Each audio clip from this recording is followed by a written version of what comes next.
News मध्ये मी कैलास सोनवणे आपले हार्दिक स्वागत करतो। सुरुवातीला पाहूया 24 तासातील ताज्या घडामोडी। गौण खनिज चोरीच्या प्रकरणावरून शिवसेनेचे जिल्हा प्रमुख सतीश महाले व अवधान येथील अमोल बदाने यांच्या गटात पोलिसांसमोरच झाला राडा।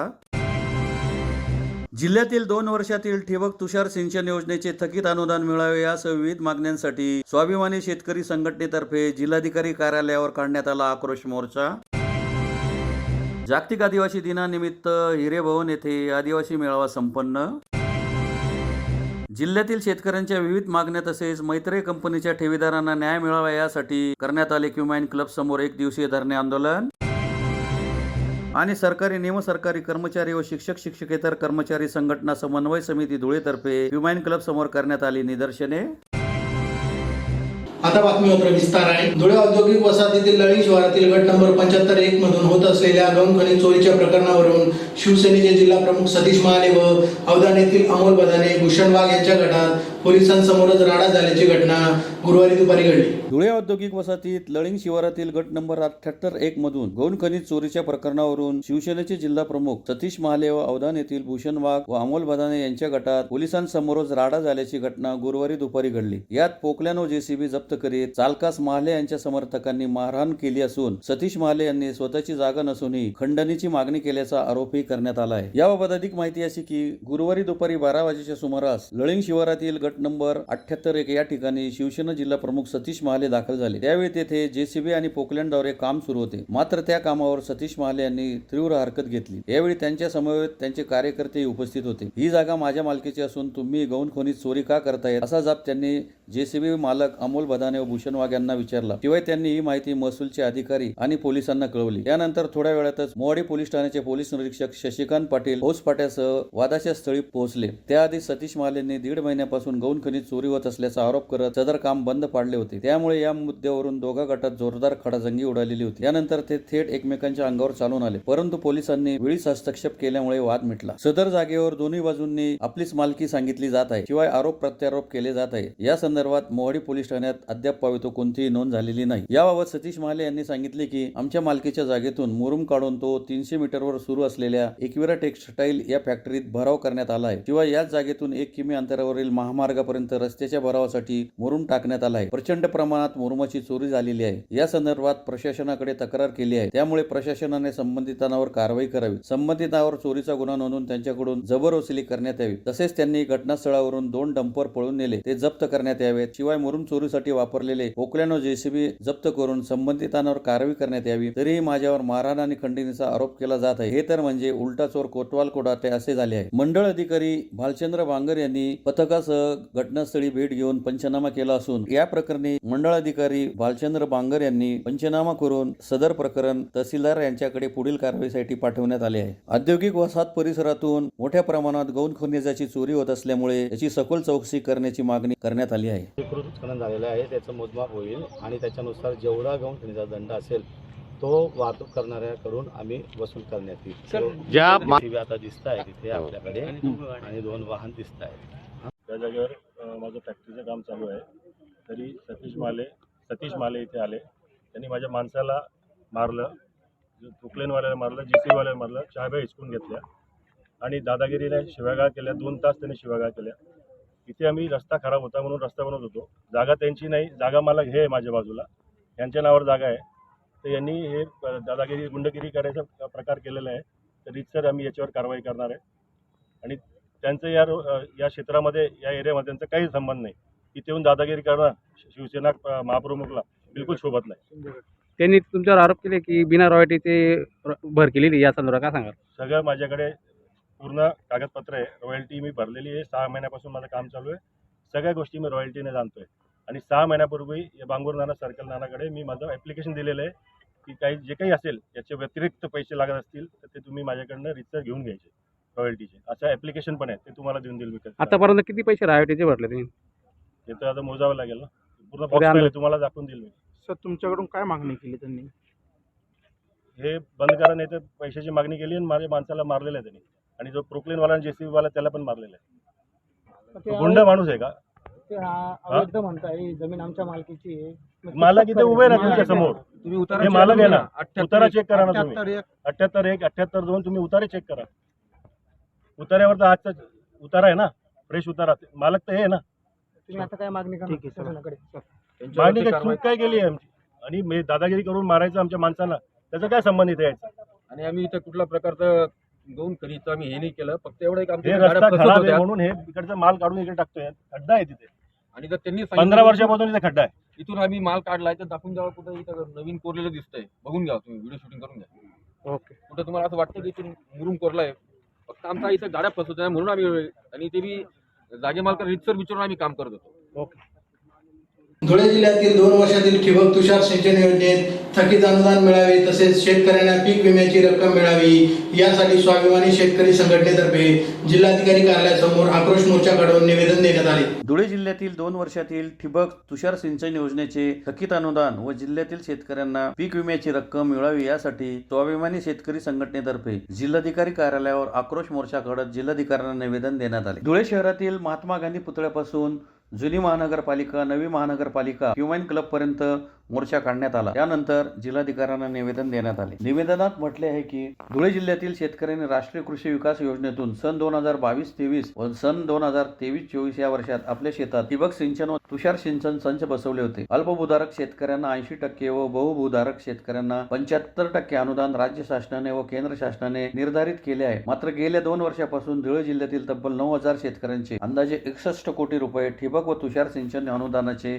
शेतकऱ्यांच्या बँक खात्यात अद्यापही मिळाले नाही. वारंवार शेतकऱ्यांनी विनंती करून देखील शासनाने सदर अनुदान वर्ग केले नसल्याने शेतकरी कर्जबाजारी झाले आहेत. या दिरंगाईमुळे शेतीची कामे आणि उदरनिर्वाह चालवण्यासाठी या अनुदानावर मोठ्या प्रमाणात अवलंबून असलेल्या शेतकऱ्यांवर मोठा आर्थिक ताण आला आहे. तरी सुद्धा याविषयी शासन गांभीर्याने घेत नाही. सदर प्रश्नावर शासनाने लक्ष वेधण्यासाठी व शेतकऱ्यांच्या खात्यात थकीत असलेले ठिबक व तुषार सिंचनाचे कोट्यवधी रुपये थकीत अनुदान तात्काळ विनाविलंब मिळवण्यासाठी व सन 2024-25 या चालू वर्षात ठिबक तुषार सिंचन योजना घेण्यासाठी पूर्वसंमती द्यावी. तसेच राष्ट्रीय कृषी विकास योजनेमध्ये महाराष्ट्रातील 5 योजनांचा समावेश असल्यामुळे बाकीच्या डिपार्टमेंट कडून युटिलायझेशन सर्टिफिकेट मिळायला अडचणी येत आहेत. म्हणून ई ठिबक मध्ये ही योजना परत सुरू करण्यात यावी अशी मागणी करण्यात आली आहे. यावेळी स्वाभिमानी शेतकरी संघटनेचे पदाधिकारी, कार्यकर्ते व शेतकरी मोठ्या संख्येने उपस्थित होते. त्याने आज आम्ही सर्व जिल्ह्यातील शेतकऱ्यांनी जिल्हाधिकारी कार्यालय आणि जिल्हा कृषी अधीक्षक कार्यालय या ठिकाणी निवेदन देण्यासाठी आक्रोश मोर्चा काढलेला आहे. या आक्रोश मोर्चाची प्रमुख मागणी आमच्या ठिबकचे जे 2 वर्षापासून थकीत अनुदान आहे, आमच्या धुळे जिल्ह्यातील 9,000 शेतकऱ्यांचे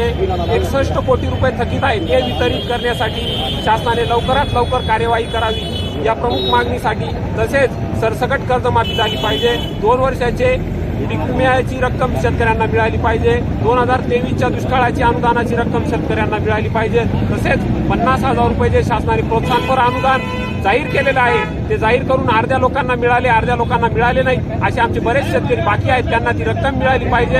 या प्रमुख मागण्यांसाठी आज आम्ही जिल्हाधिकारी कार्यालय, कृषी अधीक्षक कार्यालय या ठिकाणी मोर्चा काढला. तसेच निवेदन देण्यात येणार आहे. पुढील कार्यवाही आमची जर का शासनाने आमच्या मागण्या मान्य केल्या नाही तर अजून आमची रस्त्यावरची लढाई मोठी असणार आहे. नमस्कार. जागतिक आदिवासी दिनानिमित्त राष्ट्रवादी काँग्रेस अजित पवार पक्षातर्फे धुळे शहरातील स्टेशन रोडवरील हिरेभवन येथे आदिवासी मेळाव्याचे आयोजन करण्यात आले होते. यावेळी महिलांना साड्यांचे वाटप करण्यात आले. जागतिक आदिवासी दिनानिमित्त राष्ट्रवादी काँग्रेस अजित पवार पक्षाचे महाराष्ट्र प्रदेश सरचिटणीस इर्शाद जहांगीरदार यांच्यातर्फे धुळे शहरातील हिरेभवन येथे महिला मेळाव्याचे आयोजन करण्यात आले होते. यावेळी महिलांना साड्या वाटप करण्यात आल्या. मेळाव्याच्या सुरुवातीस मान्यवरांच्या हस्ते दीपप्रज्वलन करून विविध महापुरुषांच्या प्रतिमांचे मान्यवरांच्या हस्ते पूजन करण्यात आले. यावेळी इर्शाद जहांगीरदार यांनी सांगितले की आदिवासी समाजाचा इतिहास फार मोठा आहे. आदिवासी समाजातील महापुरुषांनी समाजासाठी जे कार्य केले ते येणाऱ्या पिढीपर्यंत पोहोचवण्याची जबाबदारी पार पाडण्याचं आदिवासी समाजाचं कर्तव्य आहे. ही जबाबदारी फक्त आदिवासी समाजाचीच नसून सर्व भारतीयांची आहे. याच जबाबदारीच्या अनुषंगाने धुळे शहरात भगवानवीर एकलव्य, जननायक क्रांतिकारक बिरसा मुंडा, तंट्याबिल अशा महापुरुषांचे पुतळे स्वखर्चाने उभारून देण्याची ग्वाही इर्शाद जहांगीरदार यांनी दिली. यावेळी महिलांना प्रमुख अतिथींच्या हस्ते साड्यांचे वाटपही करण्यात आले. या मेळाव्यास राष्ट्रवादी काँग्रेस शहर जिल्हाध्यक्ष कैलास चौधरी, सामाजिक न्याय विभागाचे जिल्हाध्यक्ष महेंद्र सिरसाट, माजी नगरसेवक रवींद्र आगाव, नरेंद्र सोनोने, कुणाल पवार, महिला नेता जया साळुंके, सरोज कदम, संगीता खैरनार, शीतल देवरे यांच्यासह आदिवासी महिला व समाज बांधव मोठ्या संख्येने उपस्थित होते. या ठिकाणी आपण आदिवासी समाजातून येतो, आपण आदिवासी समाजाचं प्रतिनिधित्व करतो. तर मला हे सांगा की जागतिक आदिवासी दिन हे कुणी जाहीर केलं? दुर्दैव आहे की जे देशातले सगळे देश असतात जगातले, त्यांचं एक प्रमुख असतं ते संयुक्त राष्ट्र असतं. सरकारांचं सरकार म्हणजे संयुक्त राष्ट्र, आणि ते संयुक्त राष्ट्राने 1994 साली जागतिक आदिवासी दिवस हे जाहीर केलं. तर म्हणजे आदिवासी समाजाला महत्व द्यायचं जगातल्या सरकारने केलं, भारतातले नाही जगातल्या सरकारने. हे आपल्यासाठी अभिमानाची बाब आहे, आणि त्यामुळं आज आपण 9 ऑगस्टला जागतिक आदिवासी दिवस साजरा करतो. हे आपल्या समाजापर्यंत आपण कुठंतरी आपण पोचायला कमी पडतो, आणि हे कमी पडल्यामुळं आपला समाज नेहमी आपले आदर्श भगवान एकलव्य जे त्यागाचं प्रतीक आहे, टंट्या भील जे समाजसेवेचं प्रतीक आहे, आणि बिरसा मुंडा जे संघर्षाचं प्रतीक आहे, ह्या तिन्ही गोष्टींपासून आपला समाज लांब जाऊ राहिलं. आपल्याला आपल्या समाजाचा इतिहास माहीत नाही पडत, आणि त्यामुळं आपला समाज भरकटत जातो, आणि एक अशी परिस्थिती देशात निर्माण होती की आपल्या समाजाला चांगलं नेतृत्व भेटत नाही. जर आपल्याला आपल्या समाजाचा विकास करायचा असेल तर आपल्याला चांगल्या नेतृत्वाबरोबर जायला लागेल. आपले मुलं मुली हे उच्च शिक्षित करायला लागतील, आणि आपल्या समाजाचे महापुरुषांनी घालून दिलेले आदर्श ह्याच्यावर जर आपण पण चाललो तर निश्चित आपला समाज या जगात राज्य केल्याशिवाय राहणार नाही. धुळे जिल्ह्यातील शेतकऱ्यांच्या विविध मागण्या तसेच मैत्री कंपनीच्या ठेवीदारांना न्याय मिळावा यासाठी भूमिपुत्र ईश्वर पाटील, मैत्री ठेवीदार तसेच शेतकऱ्यांतर्फे शहरातील जेल रोडवरील क्युमाइन क्लब येथे एक दिवसीय धरणे आंदोलन करण्यात आले. धुळे जिल्ह्यातील शेतकऱ्यांच्या विविध मागण्या तसेच मैत्रेय कंपनीच्या ठेवीदारांना न्याय मिळावा यासाठी भूमिपुत्र ईश्वर पाटील, मैत्रेय ठेवीदार तसेच शेतकऱ्यांतर्फे धुळे शहरातील जेल रोडवरील क्युमाइन क्लब समोर एक दिवसीय धरणे आंदोलन करीत जिल्हाधिकाऱ्यांमार्फत विविध मागण्यांचे निवेदन मुख्यमंत्र्यांना देण्यात आले. निवेदनात धुळे जिल्ह्यातील शेतकऱ्यांना 100% पीक विमा मिळाला पाहिजे, मैत्रेय कंपनीच्या ठेवीदारांना न्याय मिळाला पाहिजे, धुळे जिल्ह्यातील जलजीवन मिशन योजनेतील भ्रष्टाचाराची चौकशी समिती नेमून लोकप्रतिनिधी व अधिकारी ठेकेदारांवर गुन्हे दाखल करावे, धुळे जिल्ह्यातील पुरवठा विभागातील ऑनलाईन रेशन कार्ड करणे, नवीन बसवणे व PHS योजनेत सहभागी होण्यासाठी होणारी भ्रष्टाचाराची चौकशी करावी, पंतप्रधान कृषी सिंचन योजनेअंतर्गत शेतकऱ्यांना ठिबक व स्प्रिंकलर अनुदान मिळण्याबाबत, धरणग्रस्त व रेल्वे बाधित शेतकऱ्यांना न्याय मिळाला पाहिजे आदी मागण्या करण्यात आल्या आहेत. यावेळी ईश्वर पाटील, नानासाहेब पाटील, राजेंद्र देवरे, सदानंद कोठावदे, मनीष केले, उल्हास जैन, सुहास शिरसाट, डॉक्टर सुचित दुसाने, डॉक्टर हरफन अली, संजय बारी, राजेंद्र देवरे, उषा पाटील, राजेश परिहार, उदय संखे, यासीन सय्यद, अनिता लाले आदी उपस्थित होते. 9 ऑगस्ट 2024 रोजी क्रांती दिनानिमित्त शेतकऱ्यांचा लढा प्रकार करण्यासाठी खऱ्या अर्थाने आज ही लढाई आहे. शेतकऱ्यांना धुळे जिल्ह्यातील 100% पीक विमा मिळाला पाहिजे, मैत्रेय कंपनीच्या ठेवीदारांना न्याय मिळाला पाहिजे, धुळे जिल्ह्यातील जलजीवन मिशन योजनेचे भ्रष्टाचाराची चौकशी झाली पाहिजे. मित्रहो, महाराष्ट्रातून किमान 2,16,00,000 जनतेला 2016 पासून तर आज तागायत या सरकारने अडवून ठेवलेलं आहे, आणि याची सरकारने जप्त केलेली प्रॉपर्टी विक्रीला आता न्यायालयाची 320 प्रॉपर्टी विकायची आज न्यायालयानं परवानगी दिलेली आहे. टोटल प्रॉपर्टी 710 आहेत. आमचं असं म्हणणं आहे की सरकारने गृह सचिव आणि गृहमंत्र्यांसोबत बैठक लावून या विषयाचा तात्काळ निर्णय लावा, आणि फॉरेन्सिक अहवाल तयार करून शासनाने जप्त केलेली प्रॉपर्टी, ग्राहकाचे असलेले पैसे याचं कॅल्क्युलेशन करून ग्राहकांना पैसा मोबदला कसा लवकर देता येईल याचा एक विचार करावा. ठेवीदारांना आजपर्यंत जे त्रस्त झालेले ठेवीदार यांना न्याय मिळवून देण्यासाठी त्वरित बैठक लावून या विषयाला मार्ग फोडण्यासाठी टोटल 710 प्रॉपर्टीचं तात्काळ विक्री करावं. जर शक्य नसेल, याला विलंब होत असेल तर शासनाने ही प्रॉपर्टी शासनाने ठेवावी आणि ठेवीदारांना तो पैसा कसा लवकर देता येईल या बाबतीत विचार करावा. आणि सन्माननीय आता आपण मुख्यमंत्री साहेब, जिल्हाधिकारी साहेब, गृहमंत्री साहेबांना सातत्याने पाठपुरावा पत्रव्यवहार केलेला आहे, परंतु एकही पत्राचं आजपर्यंत परत आलेलं नाही, त्याचं उत्तर मिळालं नाही. तर सर्वसामान्य जनतेचा न्याय मिळवण्यासाठी 2,16,00,000पैकी जवळपास 80% या महिला आहेत, म्हणजे जवळपास 1,60,00,000 या महिला आहेत. या महिलांचा एक भाऊ म्हणून या न्यायालयाने विचार करावा आणि अधिकाऱ्यांनी विचार करावा, मंत्र्यांनी विचार करावा आणि शासनाने तात्काळ याचा निर्णय घ्यावा, एवढं बोलतो. सुधारित राष्ट्रीय निवृत्ती वेतन धोरणासंदर्भातील अधिसूचना शासन निर्णय पारित न केल्यामुळे सरकारी निमसरकारी कर्मचारी शिक्षक शिक्षकेतर कर्मचारी संघटना समन्वय समिती धुळेतर्फे शहरातील क्युमाइन क्लब समोर निदर्शने करीत आंदोलन करण्यात आले. सुधारित राष्ट्रीय निवृत्ती वेतन धोरण दिनांक 1 मार्च 2024च्या प्रभावाने लागू केल्यासंदर्भातील अधिसूचना शासन निर्णय पारित न केल्यामुळे सरकारी निमसरकारी कर्मचारी व शिक्षक शिक्षकेतर कर्मचारी संघटना समन्वय समिती धुळेतर्फे शहरातील जेल रोडवरील क्युमाइन क्लब समोर निदर्शने करण्यात आली. 9 ऑगस्ट क्रांती दिनी सुधारित राष्ट्रीय निवृत्ती वेतन धोरण दिनांक 1 मार्च 2024च्या प्रभावाने लागू केल्यासंदर्भातील अधिसूचना शासन निर्णय पारित न केल्याबाबत जिल्हा परिषद शिक्षक यांच्या बाबतीत शासनाने घेतलेल्या निर्णयाची अंमलबजावणी न होणे या शासनाच्या उदासीन धोरणाकडे लक्ष वेधण्यासाठी सदरचे आंदोलन करण्यात आले. या आंदोलनात राकेश बेहरे, प्रशांत साळुंके, बापू बोरसे, पी.के. महाजन, मोहन कापसे, नितीन ठाकूर, सुनील सोनार, तुषार विधे, साबीर शेख, कृष्णा फुलपगारे, राजेंद्र माळी, दिनेश सैंदाने, कृष्णा बागुल, विजयकुमार उंबरकर, संजय पवार, दिलीप पाटील, के.व्ही. पवार, ए.के. अन्सारी, समाधान सोनवणे, के.टी. सोनार आदी सहभागी झाले होते. मी संजय पवार, माध्यमिक शिक्षक संघ फेडरेशन याचा राज्याचा जॉईंट सेक्रेटरी आहे. राज्य सरकारी निमसरकारी समन्वय समितीच्या आदेशानुसार सर्व घटक संघटनांना दिनांक 9 ऑगस्ट क्रांती दिनाच्या निमित्ताने आमची जी रास्त मागणी आहे आणि त्या रास्त मागणीसाठी आम्ही या ठिकाणी भोजन कालामध्ये निदर्शने करीत आहोत. आमची मागणी अशी आहे की जुनी पेन्शन ही आमची हक्काची आहे आणि ती आम्हाला मिळायला पाहिजे. या दृष्टिकोनातून सातत्याने आमची संघटना पाठपुरावा करीत आहे, तरी शासन दुर्लक्ष करत आहे.